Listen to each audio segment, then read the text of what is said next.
in that clubhouse is going to sink in. It was it's a little heartbreak last year, having that happen, but I think we're all good now. Hard earned. They're in the playoffs. Atlanta Braves, after last year's collapse, they are now in. You can find us on Facebook, Twitter, any videos on YouTube. Also check out MillerOnSports.com for any upcoming guests, anything of the sort, any giveaways. And also you can listen online on this gorgeous day, gorgeous afternoon, 1600thebeach.com. We do it every day, every time, every Wednesday, actually. He's Mathew Driscoll, head coach of the UNF men's basketball team. Make sure you follow him on Twitter. Find him there. It's at UNF B-Ball. How you doing, Coach?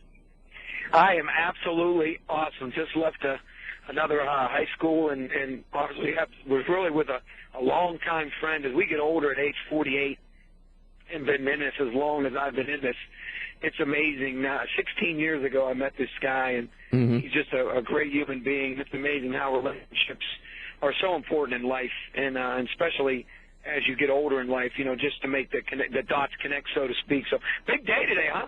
Chipper Jones he's going to retire while going to the playoffs and make a chance, and then the referees are coming back apparently if they all sign. Huh? Yes, apparently it seems like a deal is maybe imminent or in principle. So yeah, maybe sometime soon. But it's going to take 2 to 3 weeks until they get on the field, right? Yeah, something like that. I don't expect him out on the field Sunday. I'd say at least a week and a half. The number one running movie right now is Replacements. Everybody's trying to see if there's a difference between players and officials. Oh, yeah, that's actually a pretty decent movie. I don't mind it. It's pretty funny, actually. Yeah. It is pretty funny. The dance numbers in it are pretty solid. I know one thing. When they pick up a man's car and turn it over, I think that was pretty impressive. I do like that scene. Mathew Driscoll joins us on this Wednesday afternoon. So how is recruiting going on in Orlando? Is it pretty decent? We were here Monday and then went to St. Pete and Tampa yesterday, and then back here again today, and then we'll end up in Ocala on the way home. And I tell you what, Florida, and you know this because you've been around the state for a long, long time, I think there's a whole lot of pockets that a lot of people don't realize. There's certain areas that maybe aren't as, metropolitan, so to speak, and areas that have a little bit more or more players than you would think. And it's like Yulee. If it wasn't for the Henry kid, I don't know where Yulee would be on the map as far as people going all the time to make stops. Does that make sense? Mm-hmm, definitely. And I think there's a lot of places like that around this state that really, if you can hone in on and find one or two guys, I think you can really come out of there with people that maybe a lot of people haven't heard of or haven't seen and really can make a high impact for you. And that's that's been good for us. Now, are you still looking for more tall glasses of water? What's funny is some guy actually, they're building a new swimming pool around my house. Yeah. And a guy was coming around the other day asking for small donations, so I gave him a glass of water. Anyways, hey, but tall drinks of water are always good. It's something you really can't teach. The size and guys that can run. But like anything else in life, you got to have guards. Guards got to be able to get those guys the ball, because if they can't get the ball, then they can't be as effective as they have to be. And if you look at the NCAA tournament and you look at how teams advance and how teams win championships, as good as Anthony Davis was for Kentucky on the defensive end, on the other end, I mean, especially the Teague kid, and those kind of players are around those kind of guys, they make them so much better, You seem extra vibrant today. How many Dunkin' Donuts have you had? Actually, only one. Just one? Yeah. But I did have an unbelievable 50-minute run this morning.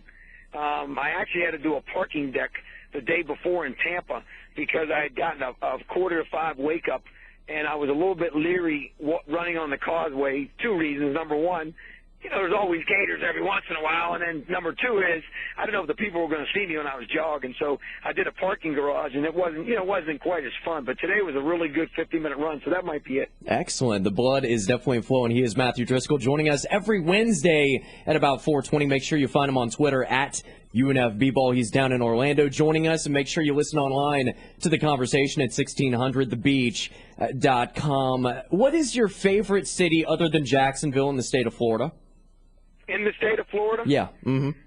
Oh boy, I have a pretty good passion. I don't know, passion is probably a bad word, but I really like that lower Fort Lauderdale, upper Miami, that Lake Worth beach, the Dania Beach. When I get on there and jog, I really get out there a lot to the beach and jog. And I tell you where I was the other day. It was in Jupiter. Ooh, and yeah. last week, and it was called Jensen Beach, I think. Mm-hmm, mm-hmm. And boy, was it just a beautiful. So I think that's close to the beach, like Jacksonville. I really have it's really a. I know, Richard. We say it all the time. We talk about it all the time, but people just don't understand just how nice our city is. I mean, they just don't get it. Mm-hmm. Mm-hmm. No, I fully agree. I love the water down in Jags, Jupiter. Huh? How about our Jags? Huh? That was my next question. How did you react on that touchdown? Well, you know, the thing about it is, if you look at the kid comes from Mount Union, which is a Division III powerhouse, and I think he sends a large statement to a lot of kids out there that understand is if you go and you put in the time and you have the tools, just like anything else, people are going to be able to find you. Mm-hmm. And sometimes people get caught up in the highest level, go to Alabama, Florida, Florida State, whatever, and really going to a Mountain Union or to a University of North Florida, sometimes when you go to a smaller school like that, your development is a little bit better, and your abilities will always be found because, I mean, people don't want to pay for average. And I think you and I both know that, and I think that's what makes that kid special. His hands, the catch was really phenomenal. The throw was, what would you say the throw was good, right? Yeah, it was good. It was above average. Yeah, it was a little bit ahead of him. It was more of a fingertip catch than it was a clean catch to his body. But it was a good throw. It was where it needed to be. It wasn't going to be intercepted. It had some what I call vigor on it. It really had a little bit of pepper to it. And I was proud. I tell you, the one thing, too, I don't think a lot of people are talking about is our defense is pretty good. Yeah. And them guys can hit some people now. We get healthy, in the next year or 2 years when we get healthy, I really think we got a chance. I think we got some pretty good pieces. I think so right now. The biggest part was getting Derek Cox back, getting Rasheem Mathis back, because you need cornerbacks. Mathis, yeah. You need cornerbacks and you need pass rushers. You need I tell you what, but number 51 for the Seahawks, I don't know his name, but him to pick up the left tackle and throw him out of the way with his right hand and sack Rodgers with his left hand, that was Trey Impresse. Mm-hmm. That was Trey Impresse. Yeah. Good Lord. I would definitely agree. Back to your comments on Cecil Shorts III, I think this is something you probably encounter in recruiting all the time, is that a lot of these guys don't develop until, say 19, 20, 21 years old, so they go to these smaller schools, and you realize, hey, they can play with the big boys. Absolutely, and I think that's what makes those kind of people special. And, I know people get on, what's his name, Gene Smith, about always, I think the biggest talk was in spring was, what small ball guys is Gene going to draft and whatnot. But I think if you look at some of those guys like that kid and they have skill, and it is what it is. I mean, football is football.